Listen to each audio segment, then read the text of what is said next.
My name is Selena, and I've been married to my husband Angel for nearly 5 years. If we count our time together before marriage, we've been in a relationship for about 10 years. Even after all this time, Angel treats me with the same warmth and kindness as he always has. I believe his thoughtfulness is what keeps our relationship strong.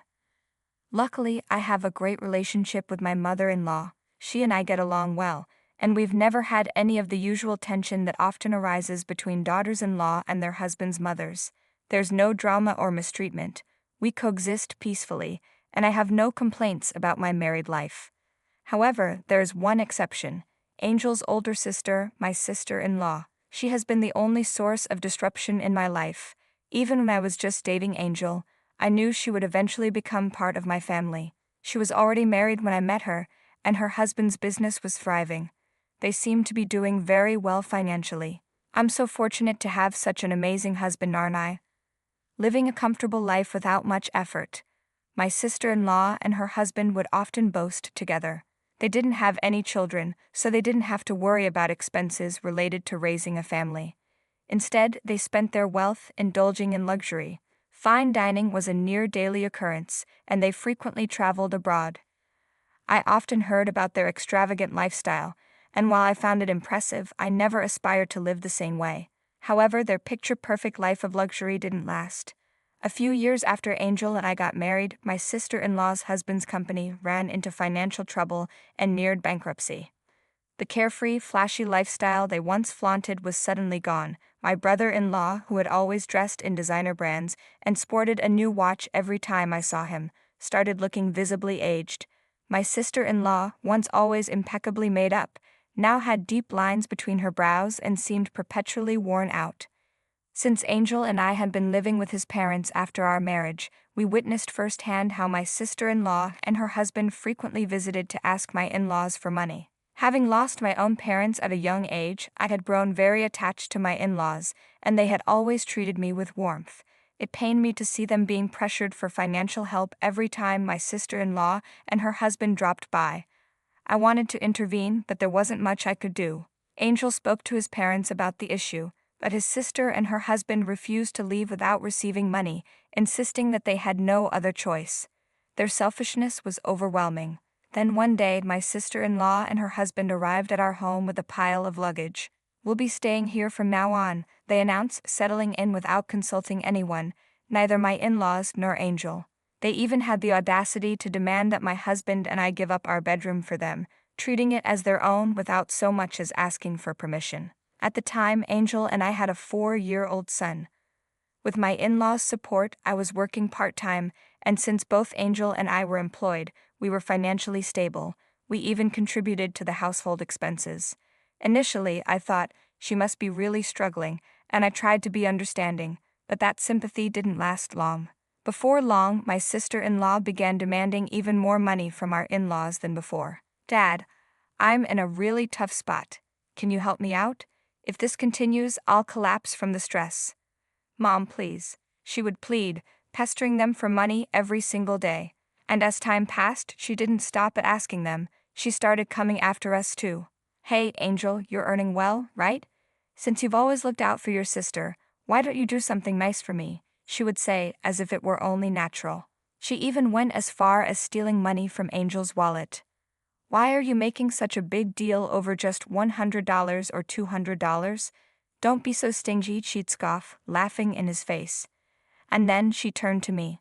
"Selena, your parents passed away, right? That means you must have gotten an inheritance.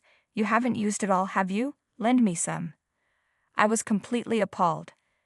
Neither Angel, his parents, nor I had any intention of giving her and her husband any money. Even though my in-laws had lent them money in the past, they had never once shown any gratitude. To make matters worse, I later learned that my sister-in-law had actually started her own business before she married, despite others advising against it. As expected, the business failed, leaving her deeply in debt. It was only thanks to my in-laws' financial support that she'd avoided bankruptcy. Yet despite their help, she remained entitled and seemed to believe that whenever she was in trouble, she could always fall back on us. Even when her husband's business was thriving, she had never repaid a single cent of what she owed my in-laws. Instead, she and her husband continued showing up to shamelessly demand more money. It seemed Angel had finally reached his breaking point. "I've had enough," he shouted one day. But my sister-in-law simply smirked. "You know our situation, don't you? If you're not going to help, at least stay out of it," she said dismissively. I tried to reason with her, but she completely ignored me. Her entitled attitude had drained not just me and Angel, but also my in-laws. Then, one day, after finishing my shift at work, I checked my phone and saw multiple missed calls and messages from Angel and my mother-in-law. A feeling of dread crept over me as I opened the messages. My father-in-law had collapsed. An ambulance had rushed him to the hospital. I hurried home, quickly arranging for a friend to watch our son, and rushed to the hospital where Angel was waiting, but by the time I arrived, it was too late. My father-in-law had passed away from a heart attack. None of us could believe it. The shock was too great to process. My mother-in-law was devastated. She sat in silence, tears streaming down her face as she gazed at my father-in-law's lifeless body. Angel called his sister to inform her, but she brushed it off. "I'm busy with my husband's bankruptcy situation. Handle the funeral yourselves," she said. Her indifference didn't surprise me. What did shock me, however, was what happened the very next day. She and her husband relentlessly pestered my grieving mother-in-law about the inheritance. Angel stepped in. "This isn't the time for that," he said firmly. But his sister didn't care. A few days after the funeral, my mother-in-law collapsed, likely from the immense stress of losing her husband and dealing with her selfish daughter. I stayed by her side at the hospital, but later, Angel told me something that left me speechless. "While Mom is here in the hospital, my sister and her husband went on an overseas vacation. After much persistence, my husband finally managed to get through to his sister, only to be met with sheer audacity. She dismissed the situation entirely, saying, 'Stress? If it's not an actual illness, then it's nothing serious, right? You're just overreacting. Don't bother me with this nonsense.' I was appalled. Despite my mother-in-law's fragile health and the recent loss of my father-in-law, my sister-in-law and her husband decided to jet off on a lavish vacation. Their insensitivity was beyond comprehension. Watching my mother-in-law suffer because of them only strengthened my resolve. I was determined to make them understand the consequences of their actions. It wasn't just me. My husband felt the same. Through some sources, we learned that my sister-in-law and her husband had chosen Las Vegas as their destination. But their trip wasn't just for leisure. They had taken money from my father-in-law's account, intending to strike it big at the casino in a desperate attempt to save my brother-in-law's failing business. As we were processing this unbelievable betrayal, my mother-in-law approached us with an unexpected request. Handing me a slip of paper with a real estate agent's contact details, she quietly said, "Could you get in touch with this person for me?" Since my husband was swamped with work, I took on the task and arranged for a meeting. The next day, I accompanied my mother-in-law to her hospital room, where the real estate agent was already waiting. That's when I learned the full extent of her decision. She was selling the family home. She didn't want my sister-in-law and her husband to have any inkling about the sale. Everything had to be done discreetly so that by the time they returned, we would be long gone. My husband and I wasted no time making preparations. Even our young son, despite his age, eagerly offered to help. Though my mother-in-law initially wanted to find her own place, my husband and I couldn't bear the thought of leaving her alone. We insisted she stay with us, and after some convincing, she accepted, tears welling up in her eyes as she expressed her gratitude. Without informing anyone else in the family, we secured an apartment and quickly relocated. My sister-in-law and her husband's belongings, we left them behind without a second thought. By the time they returned from their extravagant getaway, we had vanished from their reach. Not even our workplaces disclosed our whereabouts. We made sure they had no way of finding us. As expected, my husband had no desire to see them again. "I never want to deal with them anymore," he declared. "I feel the same," I agreed. "But more importantly, your mother deserves peace after everything they put her through." My mother-in-law made her stance clear as well. I no longer consider them family. Shortly after, she made an incredibly generous offer. With the money from selling the house, she wanted to build a new home for us. My husband and I were deeply moved by her kindness, and after some hesitation, we accepted. With time, my mother-in-law's health improved significantly. She regained her strength, and for the first time in a long while, she was truly at peace. Knowing she was safe and happy, my husband and I were able to focus on work without unnecessary stress. One evening after our son had gone to bed, my mother-in-law called us into her room. Handing my husband an envelope, she said softly, "This is something your father wanted you to have in case he ever passed away.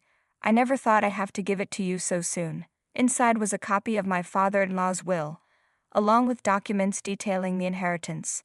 To our shock, he had left us a substantial amount, far more than we had ever expected. "We can't possibly accept this much," I stammered, feeling overwhelmed. My mother-in-law smiled knowingly. "Your father made this decision because to him you are now his only children." It turned out my father-in-law had rewritten his will after witnessing my sister-in-law and her husband's greed. He had officially severed ties with them, ensuring they wouldn't get a penny. The money they had borrowed over the years, he had written it off as a gift, making it clear they had already taken more than enough. "You have a future to build," my mother-in-law reassured us. "There's nothing wrong with financial security. Use this wisely." Understanding my father-in-law's final wishes, my husband and I gratefully accepted his generosity, vowing to honor his memory. Not long after, we heard through the grapevine that my sister-in-law had been desperately trying to track us down. She had contacted every relative, but none of them knew where we had moved. Frustrated and out of options, she lashed out at my mother-in-law, blaming her for their predicament. Then, in a dramatic turn, she announced she was divorcing her husband. But here's the kicker: their shared debts remained. Divorce wouldn't erase the financial disaster they had created together. Did I feel sorry for them? Not in the slightest. This was their own doing. After everything they had put us through, I felt no sympathy. If anything, I wanted to tell them outright, "You got exactly what you deserved." Desperate to escape her mountain of debt, my sister-in-law even attempted to declare bankruptcy, but with the extent of her loans, that request was denied.